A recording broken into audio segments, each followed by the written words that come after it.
ભગવાનની સ્તુતિ તો કરવી જ પડે, પણ પછી સામું ન જોયું એટલે ભગવાન કે માં મારી સામું તો જો હું આવ્યો ને ત્યારે કૌશલ્યામાં એ કીધું કે નહીં હું સામું નહીં જોઉં. કેમ?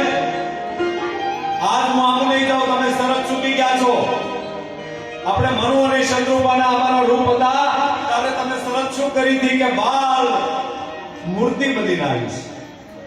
આજ તમે મારો બાપ બની નાખ્યો, તમારી સામું નહીં જો. અને ત્યારે કહેવાય છે કૌશલ્યામાં જે બોલ્યા છે એ આજ ભારતની ક્ષત્રાણી બોલી છે. ભગવાનને તુકારો કરે ભારતની ક્ષત્રાણી.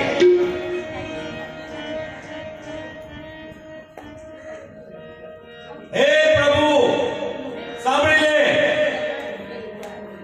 ભારતની નારીના દૂધમાં કેટલી તાકાત છે ઈ જોવું હોય તો તું એકવાર બાળક બની તો જો. આમ જ્યાં ભગવાનને કીધું ને ત્યાં ભગવાને ચતુર્ભુજ રૂપ વિલીન કરી અને બાલ રૂપ ધારણ કર્યું.